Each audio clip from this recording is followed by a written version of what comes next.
Episode 206। Paritosh Kumar ने शुरू से ही उपहार में कुछ गड़बड़ महसूस की थी, लेकिन उन्होंने यह नहीं सोचा था कि यह उनके बेटे का सिर होगा। यह एक खुला खतरा और अपमान था। पूछी, परितोष कुमार ने एक और मुंह भर खून उगला। किसी ने भी पहले कभी उन्हें इस तरह धमकी देने की हिम्मत नहीं की थी। पास खड़े लोग जल्दी से परितोष कुमार की मदद करने और सहारा देने के लिए आगे बढ़े, लेकिन उसने उन्हें धक्का दे दिया। पाह! परितोष कुमार ने दर्द को सहन किया और एक दीवार पर मुक्का मारा। यह उनके गुस्से को निकालने का एकमात्र तरीका था। बैंग! अनगिनत ईंटें उड़ गईं। धूल और मलबा पूरे कमरे में भर गया। कुछ सेकंड बाद परितोष कुमार ने उस व्यक्ति को पकड़ लिया जिसने उपहार लाया था और उसे गले से पकड़कर हवा में उठा लिया। बताओ, यह चीज किसने भेजी और वह कहां गया? वह व्यक्ति इतना डर गया था कि वह मुश्किल से बोल पा रहा था। उसने बाहर की ओर इशारा किया और कांपती आवाज में कहा, वह धूप का चश्मा पहने था। वह चांगबांग रोड की ओर गया। बैंग! कर्मचारी को भी दीवार पर फेंक दिया गया और उसने मुंह भर खून उगला। उसी समय एक तेज हवा का झोंका मीटिंग रूम में बह गया, क्योंकि परितोष कुमार गुस्से में बाहर भागा। आधे घंटे बाद परितोष कुमार गहरे चेहरे और खून भरी आंखों के साथ लौटा। वह बेहद डरावना लग रहा था। परितोष कुमार ने गहरी सांस ली और भीड़ की ओर देखा। ऐसा लगता है कि वह लड़का मुझसे युद्ध की घोषणा कर रहा है। अच्छा, बहुत अच्छा। मैं देखना चाहता हूं कि आखिरी हंसी किसकी होगी। उसी क्षण मेज पर रखा फोन बजा। परितोष कुमार हिचकिचाया। इस महीने उनके साथ जो कुछ भी हुआ था, उससे उसे डर था कि यह और बुरी खबर होगी। हालांकि कुछ सेकंड बाद उसने फोन उठा लिया। परितोष कुमार बोल रहा हूं, क्या बात है? जल्द ही परितोष कुमार का चेहरा बदल गया और उनकी नजर ठंडी हो गई। उनके होंठ हल्के से कांपे जब उन्होंने अपने पास खड़े व्यक्ति से कहा, श्यामक परिवार के साथ कुछ बड़ा हुआ है। 1 सेकंड, 2 सेकंड। कमरा डरावने ढंग से शांत था। सांस लेने की आवाज भी दब गई थी। सब लोग मूर्तियों की तरह जमीन पर जड़वत खड़े थे। हिस्सा जब उन्होंने आखिरकार प्रतिक्रिया दी तो सभी ने ठंडी हवा की एक तेज सांस ली। कमबख्त, यह और भी बुरी खबर थी। परितोष कुमार ने भीड़ पर नजर डाली और कहा, अब से पूरे शहर में उस व्यक्ति की तलाश करो। साथ ही, चूंकि हमें अभी तक इस लड़के का नाम नहीं पता, हम उसे हंटर कहेंगे। लेकिन मैं देखना चाहता हूं कि शिकार कौन करता है और कौन शिकार बनता है। आखिरी कुछ शब्द परितोष कुमार ने लगभग चिल्लाकर कहे। मिंकुई विला। विहान अभी सोफे पर लेटा ही थे कि एक कॉल आया। यह संचित का था। विहान के होंठों पर मुस्कान उभरी और उसने शांति से कहा, क्या परितोष कुमार को उपहार मिल गया?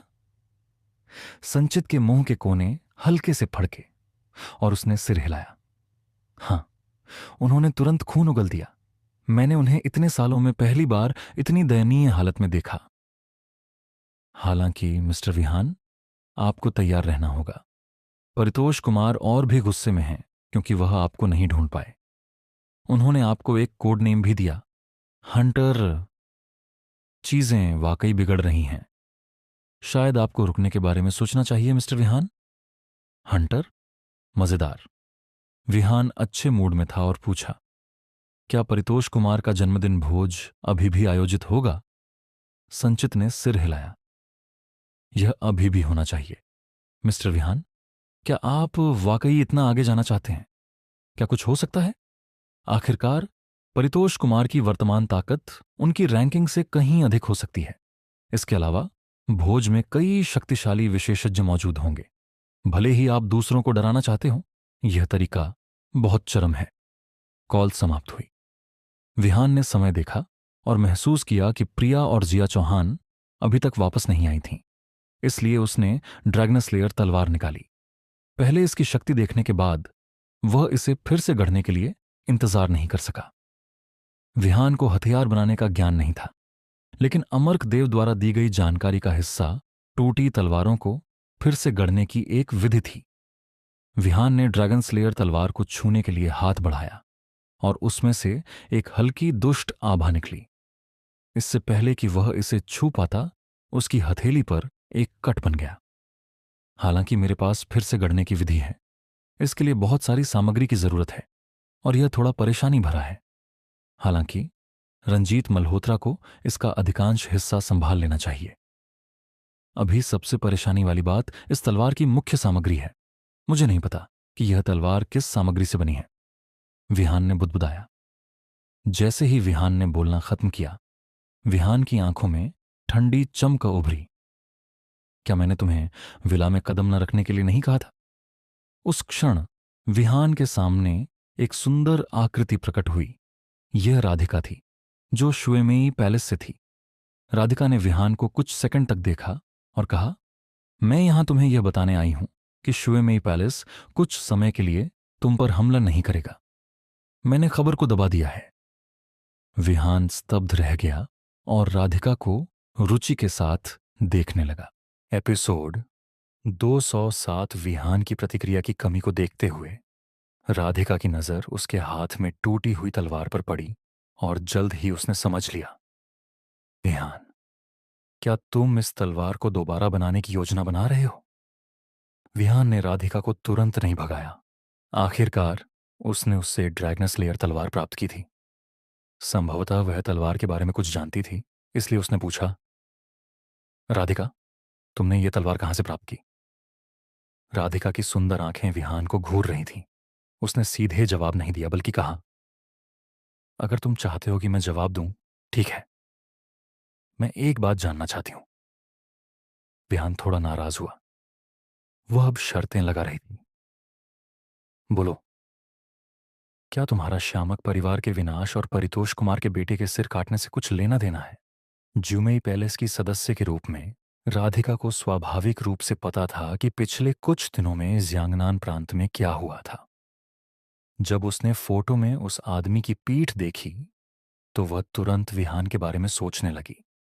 हालांकि विहान बहुत शक्तिशाली था, लेकिन श्यामक परिवार को नष्ट करना इतना आसान नहीं था। इसीलिए वह अनिश्चित थी कि यह उसका काम था या नहीं। मैंने उन्हें मारा। विहान की आवाज धीरे धीरे कम हो गई। उसने सोचा कि दूसरी पार्टी कुछ महत्वपूर्ण पूछने वाली थी, लेकिन यह इतनी छोटी बात थी।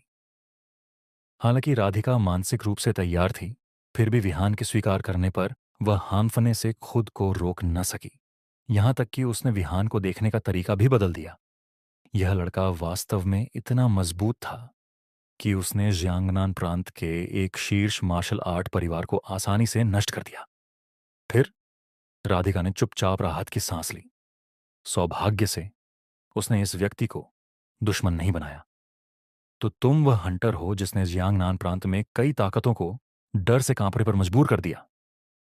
पीछे मुड़कर देखें तो तुमने उस दिन जूमेई पैलेस के विशेषज्ञ को बिना किसी परिणाम के डर के मार डाला। मेरे लिए यह बड़ी बात थी, लेकिन तुम्हारे लिए यह सचमुच एक छोटी बात हो सकती है। राधिका ने बुदबुदाया। अब जब तुम्हें पता चल गया है, तो क्या तुम मुझे ड्रैगनस लेयर तलवार के बारे में नहीं बताओगी? ड्रैगनस लेयर तलवार। राधिका अपने विचारों से बाहर निकली। उसने टूटी हुई तलवार पर नजर डाली और महसूस किया कि यह नाम विहान ने दिया था। उसने समय बर्बाद नहीं किया और कहा, मैंने यह तलवार किसी को मारते समय संयोग से प्राप्त की थी। उस व्यक्ति ने अपने जीवन काल में इस तलवार को बहुत अच्छी तरह छिपा रखा था। मुझे पता था कि यह बहुत मूल्यवान है, इसलिए मैंने इसे अपने पास रखा।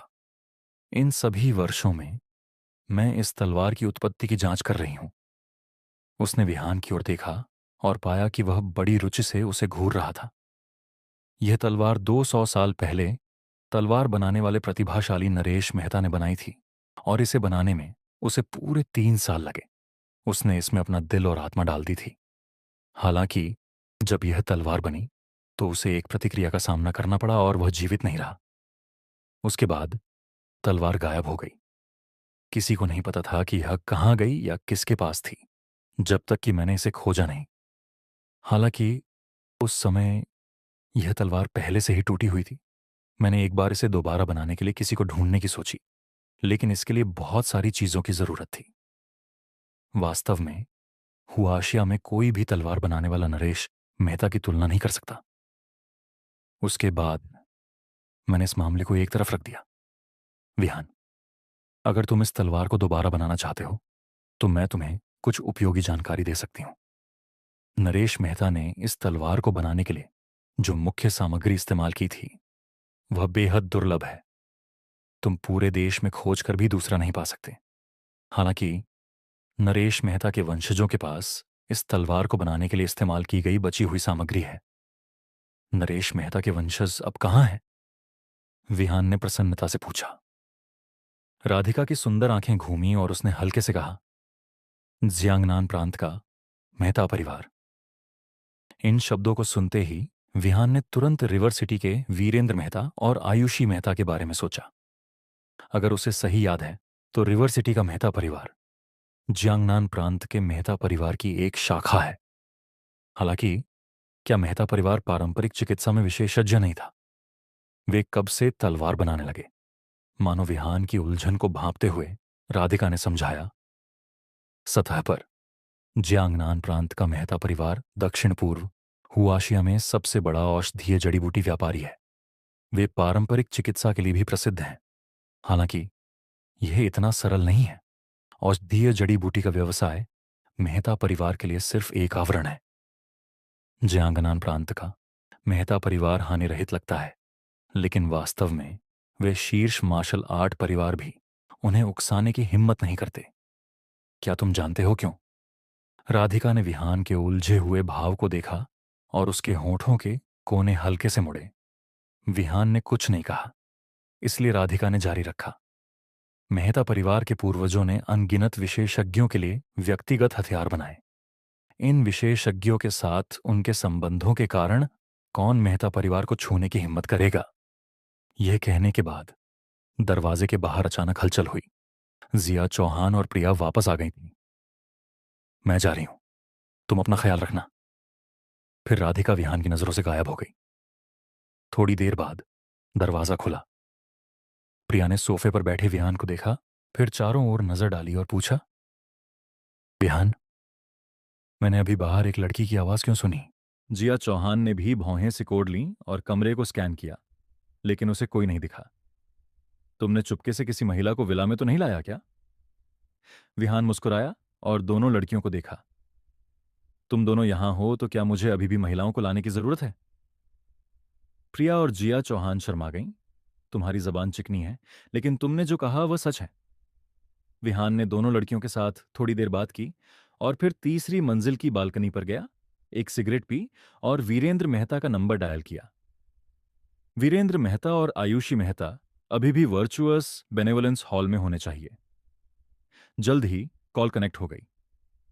मिस्टर विहान, वीरेंद्र मेहता की सम्मानजनक आवाज लाइन के दूसरे छोर से सुनाई दी।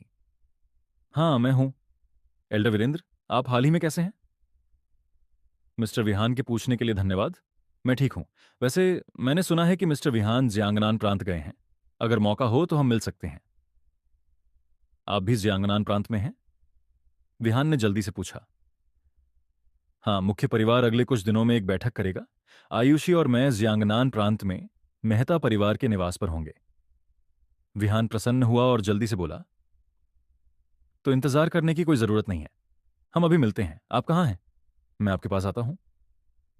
वीरेंद्र मेहता का चेहरा थोड़ा बदल गया। हालांकि उन्हें यह अजीब लगा, फिर भी उन्होंने जियांगनान प्रांत में मेहता परिवार के निवास के पास एक चाय घर में आरक्षण किया और पता विहान को भेज दिया। आधे घंटे बाद विहान चाय घर के एक निजी कमरे में पहुंचा और पाया कि वीरेंद्र मेहता और आयुषी मेहता पहले से ही वहां थे। मिस्टर विहान, दोनों ने सम्मानपूर्वक उसे अभिवादन किया। विहान ने सिर हिलाया और बैठ गया। दोनों के साथ कुछ शिष्टाचार की बातें करने के बाद उसने उन्हें ड्रैगनस्लेयर तलवार के बारे में बताया। बेशक उसने कुछ महत्वपूर्ण विवरण छोड़ दिए। वीरेंद्र मेहता ने आश्चर्य से अपनी सफेद भौहें उठाईं और पूछा, मिस्टर विहान, क्या आप तलवार को दोबारा बनाने के लिए सामग्री चाहते हैं? हाँ, यह नहीं कि मैं सामग्री चाहता हूं, मुझे यह जरूर चाहिए। विहान हमेशा के लिए एक टूटी हुई तलवार नहीं चला सकता था। चाहे वह अभी के लिए हो या भविष्य के लिए, ड्रैगनस्लेयर तलवार को दोबारा बनाना होगा। एपिसोड 208। वीरेंद्र मेहता ने एक क्षण सोचा और कहा, मिस्टर विहान, मेहता परिवार के पूर्वजों में से एक वास्तव में एक प्रतिभाशाली तलवार बनाने वाला था। मैंने वास्तव में आपके द्वारा उल्लिखित तलवार की सामग्री के बारे में सुना है। हालांकि इसे मेहता परिवार का खजाना माना जाता है। यह संभावना नहीं है कि इसे बाहरी लोगों को दिया जाएगा। इसके अलावा सामग्री वर्तमान परिवार प्रमुख के पास है। उनके उग्र स्वभाव को देखते हुए उनसे कुछ लेना असंभव है। हालांकि चूंकि मिस्टर विहान को इसकी इतनी आवश्यकता है, मैं इस मामले की जांच करने और पूछने की पूरी कोशिश करूंगा कि क्या यह संभव है। हालांकि अगर मैं सफल नहीं होता तो मुझे आशा है कि मिस्टर विहान को बुरा नहीं लगेगा। वीरेंद्र मेहता ने नहीं सोचा था कि विहान मेहता परिवार के खजाने पर भी नजर डालने की हिम्मत करेगा। ड्रैगन स्लेयर तलवार को बनाने के लिए इस्तेमाल की गई सामग्री असाधारण थी। अन्यथा मेहता परिवार सैकड़ों वर्षों से इसे सुरक्षित रखने के लिए इतनी मेहनत नहीं करता। संक्षेप में, विहान कुछ ऐसा मांग रहा था जो नहीं किया जा सकता था। विहान यह बता सकता था कि वीरेंद्र मेहता मुश्किल में थे और कहा, एल्डर वीरेंद्र, अगर मैं इसे प्राप्त करने के लिए गोलियों या अन्य मूल्यवान वस्तुओं का आदान प्रदान करूं तो क्या परिवार प्रमुख सहमत होंगे? प्रमुख परिवार सभी लाभ पर ध्यान केंद्रित करने वाली संस्थाएं हैं। जब तक पर्याप्त लाभ हो, सबसे जिद्दी दिल को भी हिलाया जा सकता है। यह वीरेंद्र मेहता हिचकिचाए। विहान ने जो कहा वह बिना कारण नहीं था। अगर विहान वास्तव में उस सामग्री को प्राप्त करना चाहता था तो इस पद्धति से यह पूरी तरह से असंभव नहीं हो सकता था। इसके अलावा वह जानता था कि विहान के पास एक बड़ा रहस्य है। शायद उसके पास वास्तव में कुछ ऐसा है जो परिवार प्रमुख को लुभा सकता है। ऐसा करते हैं मिस्टर विहान, मैं आपको उनसे मिलवाऊंगा। हालांकि वर्तमान में एक परिवार की बैठक चल रही है, इसलिए यह सफल नहीं हो सकता है। इसके अलावा जियांगनान प्रांत के मेहता परिवार में मेरा दर्जा उच्च नहीं है। अगर परिवार प्रमुख आपको नहीं देखना चाहते तो हम कुछ नहीं कर सकते। विहान ने सिर हिलाया। मैं इस मामले को बलपूर्वक नहीं करूंगा। हाँ, धन्यवाद एल्डर वीरेंद्र। 10 मिनट बाद जियांगनान प्रांत में मेहता परिवार के निवास पर पारंपरिक शैली की इमारतें विला परिसर को घेरे हुए थीं और इसके केंद्र में एक विशाल उद्यान चौराहा था। एक परिवार के निवास का आकार अक्सर यह दर्शाता है कि वे कितने शक्तिशाली हैं, और मेहता परिवार निश्चित रूप से एक बड़ी बात है। चल रही परिवार की बैठक के कारण विला बहुत जीवंत था। वीरेंद्र मेहता ने विहान को एक लंबी सैर कराई, इससे पहले कि वे एक बड़े द्वार पर पहुंचे। फिर उन्होंने विहान को निर्देश दिया, मिस्टर विहान, कृपया एक क्षण प्रतीक्षा करें, मैं जाकर पूछता हूं। ये कहते हुए वीरेंद्र मेहता चले गए और दरवाजे के बाहर खड़े दो विशेषज्ञों से कहा, महाशयों, मैं रिवर सिटी शाखा परिवार से वीरेंद्र मेहता हूं। मुझे परिवार प्रमुख को कुछ रिपोर्ट करना है। विहान ने सिर हिलाया। यह वीरेंद्र मेहता का परिवार था, इसलिए उसे परेशानी खड़ी करने की कोई जरूरत नहीं थी। ठीक उसी समय जब विहान जाने वाला था, दरवाजा खुला और एक युवती बाहर निकली। लड़की लगभग 20 साल की थी, लंबी और सुंदर। उसका व्यवहार और कार्यवाही गरिमामय और सुंदर थी। आयुषी मेहता ने विहान की नजर को देखा और फुसफुसाया, मिस्टर विहान, आपने जियांगनान प्रांत की 3 सुंदरियों के बारे में सुना होगा, है ना? विहान ने सिर हिलाया। उसे याद आया कि जिया चौहान उनमें से एक थी। उसे नहीं पता था कि किसने यह शब्द गढ़ा था, लेकिन जिया चौहान वास्तव में इस उपाधि की हकदार थी। आपके जानने वाली मिस जिया के अलावा 2 और लोग हैं, और जो महिला अभी बाहर आई है उनमें से एक है, आयुषी मेहता ने जारी रखा। उसका नाम काव्या मेहता है। वरिष्ठता के हिसाब से मुझे उसे आंटी काव्या कहना चाहिए। फिर भी वह मिस्टर विहान से केवल 1 या 2 साल बड़ी होनी चाहिए। काव्या मेहता लोगों और परिवार के मामलों से निपटने में बहुत अच्छी है और जियांगनान प्रांत के प्रमुख परिवारों के सर्कल में प्रसिद्ध है। इतना ही नहीं, काव्या मेहता का मुख्य परिवार में बहुत उच्च दर्जा है। ओह! विहान ने ज्यादा भावना नहीं दिखाई, लेकिन उसकी आंखें दूसरी पार्टी को ऊपर देख रही थीं। इस क्षण वीरेंद्र मेहता को कुछ याद आया और उसने कहा, मिस्टर विहान, मैंने यह क्यों नहीं सोचा? अगर काव्या मेहता आपसे मिलने को तैयार है तो शायद आपका वह मामला वास्तव में विचार किया जा सकता है। हालांकि काव्या मेहता का स्वभाव थोड़ा अजीब है और सामान्य लोगों के लिए उससे मिलना बहुत मुश्किल है। जब तक उसने बोलना समाप्त किया, काव्या मेहता पहले से ही तीनों के पास चलकर आ गई थी। जब वह विहान और वीरेंद्र मेहता के सामने पहुंची तो वह रुक गई। उसकी सुंदर आंखों ने ऐसा लग रहा था कि उसने कुछ दिलचस्प खोज लिया है। उसने अपना हाथ बढ़ाया और मुस्कुराई। विहान, क्या बात है? इस क्षण वीरेंद्र मेहता और आयुषी मेहता स्तब्ध रह गए। किसने सोचा होगा कि उच्च और शक्तिशाली काव्या मेहता मिस्टर विहान को जानती होगी और यहां तक कि पहल करके उसे अभिवादन करेगी। थोड़ी दूरी पर दो द्वारपाल भी अविश्वास में विहान को घूर रहे थे। ये सिर्फ वे नहीं थे, यहां तक कि विहान को भी लगा कि कुछ गलत है। उसे याद नहीं था कि उसने इस व्यक्ति को पहले कभी देखा हो, भले ही उसकी रिवर सिटी में कुछ प्रतिष्ठा हो। यह जियांगनान प्रांत था। विहान ने अपना हाथ नहीं बढ़ाया। उसने संदेह से अपने सामने की युवती को घूरा। काव्या मुस्कुराई और कहा, मैंने इस अवधि के दौरान आपके बारे में बहुत कुछ सुना है। वास्तव में मैंने आपका नाम इतना सुना है कि मेरे कान गिरने वाले हैं। शालिनी वास्तव में आपकी प्रशंसा करती है, आप जानते हैं। मैं सोच रही थी कि किसी दिन आपको एक पेय के लिए बाहर बुलाऊं, लेकिन मैंने नहीं सोचा था कि आज संयोग से आपसे मिलूंगी। विहान को आखिरकार समझ में आया। ऐसा लगता है कि शालिनी और मेहता या का असाधारण संबंध था। हालांकि शालिनी रिवर सिटी में थी, लेकिन उसकी पृष्ठभूमि बहुत विशेष थी। उसके पिता अजीत सिंघानिया जियांगनान प्रांत में एक बड़ा शॉट थे, इसलिए उसका और काव्या मेहता का एक दूसरे से परिचित होना काफी सामान्य था। विहान ने सिर हिलाया। यह वीरेंद्र मेहता का परिवार था, इसलिए उसे परेशानी खड़ी करने की कोई जरूरत नहीं थी। ठीक उसी समय जब विहान जाने वाला था, दरवाजा खुला और एक युवती बाहर निकली। लड़की लगभग 20 साल की थी, लंबी और सुंदर। उसका व्यवहार और कार्यवाही गरिमामय और सुंदर थी। आयुषी मेहता ने विहान की नजर को देखा और फुसफुसाया, मिस्टर विहान, आपने जियांगनान प्रांत की 3 सुंदरियों के बारे में सुना होगा, है ना? विहान ने सिर हिलाया। उसे याद आया कि जिया चौहान उनमें से एक थी। उसे नहीं पता था कि किसने यह शब्द गढ़ा था, लेकिन जिया चौहान वास्तव में इस उपाधि की हकदार थी।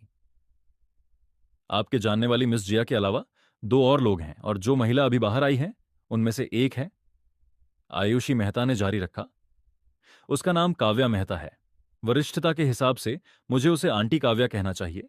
फिर भी वह मिस्टर विहान से केवल 1 या 2 साल बड़ी होनी चाहिए। काव्या मेहता लोगों और परिवार के मामलों से निपटने में बहुत अच्छी है और जियांगनान प्रांत के प्रमुख परिवारों के सर्कल में प्रसिद्ध है। इतना ही नहीं, काव्या मेहता का मुख्य परिवार में बहुत उच्च दर्जा है। ओह। विहान ने ज्यादा भावना नहीं दिखाई, लेकिन उसकी आंखें दूसरी पार्टी को ऊपर देख रही थीं। इस क्षण वीरेंद्र मेहता को कुछ याद आया और उसने कहा, मिस्टर विहान, मैंने यह क्यों नहीं सोचा? अगर काव्या मेहता आपसे मिलने को तैयार है तो शायद आपका वह मामला वास्तव में विचार किया जा सकता है। हालांकि काव्या मेहता का स्वभाव थोड़ा अजीब है और सामान्य लोगों के लिए उससे मिलना बहुत मुश्किल है। जब तक उसने बोलना समाप्त किया, काव्या मेहता पहले से ही तीनों के पास चलकर आ गई थी। जब वह विहान और वीरेंद्र मेहता के सामने पहुंची तो वह रुक गई। उसकी सुंदर आंखों ने ऐसा लग रहा था कि उसने कुछ दिलचस्प खोज लिया है। उसने अपना हाथ बढ़ाया और मुस्कुराई। विहान, क्या बात है? इस क्षण वीरेंद्र मेहता और आयुषी मेहता स्तब्ध रह गए। किसने सोचा होगा कि उच्च और शक्तिशाली काव्या मेहता मिस्टर विहान को जानती होगी और यहां तक कि पहल करके उसे अभिवादन करेगी। थोड़ी दूरी पर दो द्वारपाल भी अविश्वास में विहान को घूर रहे थे। ये सिर्फ वे नहीं थे, यहां तक कि विहान को भी लगा कि कुछ गलत है। उसे याद नहीं था कि उसने इस व्यक्ति को पहले कभी देखा हो, भले ही उसकी रिवर सिटी में कुछ प्रतिष्ठा हो। यह जियांगनान प्रांत था। विहान ने अपना हाथ नहीं बढ़ाया। उसने संदेह से अपने सामने की युवती को घूरा। काव्या मुस्कुराई और कहा, मैंने इस अवधि के दौरान आपके बारे में बहुत कुछ सुना है। वास्तव में मैंने आपका नाम इतना सुना है कि मेरे कान गिरने वाले हैं। शालिनी वास्तव में आपकी प्रशंसा करती है, आप जानते हैं। मैं सोच रही थी कि किसी दिन आपको एक पेय के लिए बाहर बुलाऊं, लेकिन मैंने नहीं सोचा था कि आज संयोग से आपसे मिलूंगी। विहान को आखिरकार समझ में आया। ऐसा लगता है कि शालिनी और मेहता या का असाधारण संबंध था। हालांकि शालिनी रिवर सिटी में थी, लेकिन उसकी पृष्ठभूमि बहुत विशेष थी। उसके पिता अजीत सिंघानिया जियांगनान प्रांत में एक बड़ा शॉट थे, इसलिए उसका और काव्या मेहता का एक दूसरे से परिचित होना काफी सामान्य था। इसके अलावा परिवार के लिए कच्ची सामग्री को छोड़ना असंभव है। मेहता परिवार के लिए यह तलवार एक प्रकार की आस्था है। पहले उसने विहान को कॉफी के लिए पहल करके आमंत्रित किया था, क्योंकि वह वास्तव में उससे दोस्ती करना और उसे बेहतर जानना चाहती थी। हालांकि इस तलवार के प्रकटन ने सब कुछ बदल दिया। विहान का मूल्य इस तलवार से कहीं कम था। विहान खड़ा हो गया और काव्या को देखा। ऐसा लगता है कि इस मामले पर चर्चा की कोई गुंजाइश नहीं है। उस स्थिति में विदा। ठीक उसी समय जब विहान मुड़कर जाने वाला था, धम, एक सेकंड बाद कांच की खिड़की टूट गई और एक गोली काव्या के माथे की ओर उड़ गई। काव्या ने अपने पूरे शरीर पर खतरे की एक ठंडी अनुभूति को रेंगते हुए महसूस किया। वह बचना चाहती थी, लेकिन बहुत देर हो चुकी थी। ठीक उसी क्षण हवा का एक प्रवाह बह गया और यहां तक कि पूरी मेज को उलट दिया और तेज हवा ने काव्या के चेहरे को चोट पहुंचाई। एक हाथ उसके माथे के सामने प्रकट हुआ। यह विहान का था। सब कुछ बहुत तेजी से हुआ, इतनी तेजी से कि काव्या का दिमाग खाली हो गया। विहान ने अपनी हथेली खोली। डिंग, एक गोली उलटी हुई मेज पर गिर गई। उस क्षण काव्या आखिरकार होश में आई। किसी ने वास्तव में उसकी हत्या करने की कोशिश की थी। अगर विहान नहीं होता तो वह निश्चित रूप से मर जाती। विहान ने वास्तव में एक स्नाइपर राइफल की गोली को रोक दिया था। यह कैसे संभव था? एक शीर्ष प्राचीन मार्शल कलाकार एक गोली को पकड़ सकता है, लेकिन उतनी आसानी से नहीं जितनी विहान ने की। इसके अलावा वह अभी कुछ मीटर दूर था। भय की एक भावना उसके दिल में रेंग गई। हत्या के प्रयास से नहीं, बल्कि उसके सामने के ठंडे और अभिमानी युवक से। काव्या मेहता ने इसके बारे में ज्यादा नहीं सोचा और जल्दी से एक नंबर डायल किया। उसकी आंखें ठंडी हो गईं जब उसने कहा, मुझे टेयक कॉफी शॉप पर घात लगाकर हमला किया गया था। 10 मिनट के भीतर हत्यारे को मेरे पास लाओ, नहीं तो उसकी जगह तुम्हारी लाश होगी। कॉल समाप्त हो गई। फिर काव्या ने विहान को देखा और कृतज्ञता से कहा, धन्यवाद, मैं आप पर एक एहसान मानती हूं। विहान का उसका जवाब देने का कोई इरादा नहीं था। उसने अपने हाथ जेब में डाले और कमरे से बाहर चला गया। जब वह नीचे जाने वाला था, उसने कहा, आपका एहसान मेरे लिए बेकार है। एपिसोड 210। जब काव्या ने विहान के शब्दों को सुना तो वह वहीं पर जम गई। उसका एहसान बेकार था।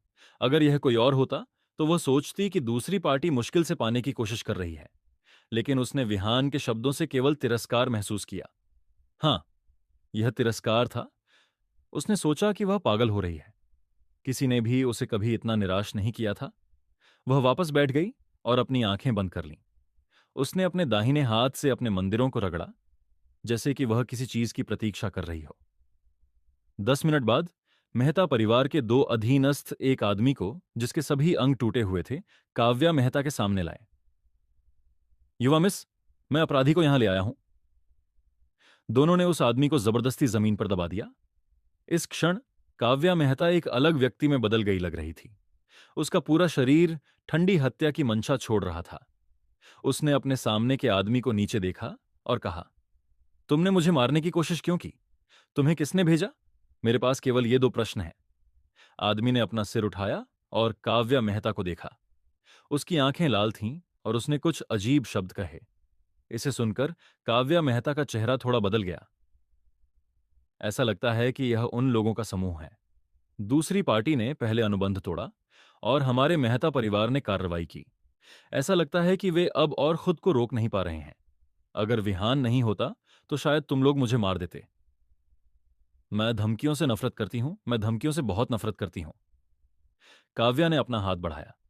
एक मेहता परिवार के विशेषज्ञ ने तुरंत समझा कि वह क्या चाहती है और अपनी कमर से खंजर काव्या को दे दिया। 1 सेकंड बाद खंजर गायब हो गया। काव्या का हाथ धीरे से अपराधी के चेहरे पर ब्रश किया। अपराधी की आंखें सदमे में फैल गईं, क्योंकि उसने ठंडी धातु की ब्लेड को अपनी गर्दन पर काटते हुए महसूस किया। धम, उसका शरीर जमीन पर गिर गया और खून का एक पूल बनने लगा। एक और मेहता परिवार के विशेषज्ञ ने सावधानी से काव्या मेहता को एक तौलिया सौंपा। कांवर ने तौलिया लिया और अपने हाथों को सावधानी से पोंछा। फिर उसने निर्देश दिया, शव का निपटान करो। विहान ने कॉफी शॉप छोड़ दी और परमजीत को उसे लेने के लिए बुलाया। चौराहे पर इंतजार करते हुए वह आश्चर्यचकित था कि उसने अपने आसपास कुछ और शक्तिशाली आभाओं को महसूस किया। ऐसा लगता है कि मेहता परिवार की ताकत वास्तव में असाधारण थी। एक औषधीय जड़ी बूटी व्यापारी परिवार के आवरण के पीछे मार्शल शक्ति की नींव थी। ऐसा लगता है कि जियांगनान प्रांत के पानी उथले नहीं थे। शायद श्यामक परिवार सिर्फ एक छोटी मछली थी। इन पानी के सबसे गहरे हिस्से में निश्चित रूप से एक चौंकाने वाला मगरमच्छ था। जल्द ही एक कार विहान के सामने रुकी और वह अंदर बैठ गया। परमजीत ने उसे विला वापस चलाया। मिस्टर विहान, नेता ने मुझे आपको याद दिलाने के लिए कहा है कि अगर हाल ही में कुछ महत्वपूर्ण नहीं है तो बेहतर है कि बाहर न जाएं, अन्यथा आप मुसीबत में पड़ जाएंगे, परमजीत ने गाड़ी चलाते हुए कहा। विहान ने कुछ नहीं कहा और अपनी आंखें बंद कर लीं। परितोष कुमार का 60वां जन्मदिन कुछ दिनों में था। शो अभी शुरू हुआ था। विहान के लिए पीछे हटना असंभव था। अगर परितोष कुमार वास्तव में उसे ढूंढने आता तो यह केवल उसकी मृत्यु की तारीख को आगे लाता। फिर भी चूंकि उसके कैलेंडर में अगले कुछ दिनों के लिए खाली था, यह साधना करने का समय था। ठीक उसी समय जब विहान गहरे विचार में था, एक कॉल आया। यह प्रिया थी। क्या हुआ प्रिया? दूसरी तरफ प्रिया ने राहत की सांस ली जब विहान ने कॉल का जवाब दिया। विहान, आप अभी कहाँ हैं? क्या आप हुआ युआन इंटरनेशनल ट्रेड बिल्डिंग आ सकते हैं? हेवनली जस्टिस ग्रुप को कुछ छोटी परेशानी का सामना करना पड़ा है। जिया आपके साथ नहीं है? विहान ने भौहें सिकोड़ लीं। जिया चौहान की क्षमता के साथ उसे अधिकांश चीजों को संभालने में सक्षम होना चाहिए। जिया कुछ मामलों को सुलझाने के लिए चौहान परिवार के निवास पर वापस गई थी, इसलिए कॉल नहीं हो सका, प्रिया ने जवाब दिया। अध्यक्ष ओबेरॉय अभी अभी चले गए हैं और अभी भी विमान में हैं, इसलिए उनसे संपर्क नहीं किया जा सकता है। और मत पूछो, जल्दी आ जाओ, ठीक है? यह हुआयुआन इंटरनेशनल ट्रेड बिल्डिंग की 15वीं मंजिल है। ठीक है, मेरे लिए वहां इंतजार करो। विहान ने फोन काट दिया और परमजीत को वहां चलाने के लिए कहा। उसकी समझ के अनुसार प्रिया ने कुछ दिनों पहले हुआयुआन इंटरनेशनल ट्रेड बिल्डिंग की एक पूरी मंजिल किराए पर ली थी, क्योंकि यह जियांगनान प्रांत में हेवनली जस्टिस ग्रुप की शाखा कार्यालय का पता होगा। अंततः भविष्य में हेवनली जस्टिस ग्रुप जियांगनान प्रांत में अपना खुद का भवन भी बनाएगा। इस अवधि के दौरान प्रिया जियांगनान प्रांत में समूह के मामलों की प्रभारी थी। अगर जिया चौहान और विराट ओबेरॉय आसपास होते तो बेहतर होता, लेकिन कुछ बड़ा हो गया था और प्रिया किसी और से संपर्क नहीं कर सकी, इसलिए उसने उसे ही बुलाया। उसी समय हुआयुआन इंटरनेशनल ट्रेड बिल्डिंग की 15वीं मंजिल पर प्रिया का कार्यालय। प्रिया ने अपने सामने के युवक को देखते हुए भौहें सिकोड़ लीं। युवक की भौहें तीरों की तरह थीं और ठंडे अभिमान का एक संकेत ले रही थीं। वह सोफे पर झुका हुआ था, उसके पैर मेज पर रखे हुए थे। यह साथी अत्यंत असभ्य था। उसके बगल में दो अच्छी तरह से निर्मित पुरुष खड़े थे। हालांकि उन्होंने अपनी आभाओं को जारी नहीं किया, प्रिया ने उनसे धमकी महसूस की। जब युवक ने प्रिया को फोन नीचे रखते देखा तो उसने हल्के से कहा, क्या आखिरकार कोई ऐसा व्यक्ति आ रहा है जो निर्णय ले सकता है? वह रास्ते में है, प्रिया ने नाखुशी से कहा। युवक ने सिर हिलाया। उसकी आंखें प्रिया के प्रभावशाली आकृति को लगातार घूर रही थीं। उसने अपनी घड़ी को देखा और कहा, मैं यहां आपको और आपकी कंपनी की रक्षा करने के लिए हूं। मुझे ज्यादा नहीं चाहिए, बस 20% शेयर। बेशक इन 20% शेयरों के पास मतदान अधिकार है। उसका चेहरा बहुत उदासीन था, जैसे कि वह एक अत्यंत साधारण मामले के बारे में बात कर रहा हो। उसका स्वर आत्मविश्वास और प्रभुत्व से भरा हुआ था, यह संकेत देते हुए कि अगर दूसरी पार्टी उसकी शर्तों से सहमत नहीं होती तो परिणाम बुरे होंगे। प्रिया की आंखें चौड़ी हो गईं जब वह खड़ी हो गई। उसका चेहरा क्रोध से भरा हुआ था। मिस्टर अंकुश, हेवनली जस्टिस ग्रुप ने कभी भी अपने शेयर बेचने की योजना नहीं बनाई है। चाहे आपका प्रस्ताव कितना भी ऊंचा हो, हम इसे विचार नहीं करेंगे। अंकुश सिन्हा ने एक सिगरेट जलाई और एक कश लिया। वह मुस्कुराया और कहा, मिस प्रिया, आपने कुछ गलत समझा होगा। मेरा सिन्हा परिवार शेयरों के लिए भुगतान करने का इरादा नहीं रखता। आप उन्हें मुझे देने जा रही हैं। ऐसा लगता है कि मिस प्रिया को व्यवसाय के बारे में ज्यादा नहीं पता है। हेवनली जस्टिस ग्रुप को सिन्हा परिवार की आवश्यकता है। आपके जैसे एक कंपनी के लिए जो एक छोटे स्थान से आई है, यहां जीवित रहना वास्तव में मुश्किल हो सकता है। बेशक आप इसे एक चेतावनी के रूप में भी व्याख्या कर सकते हैं।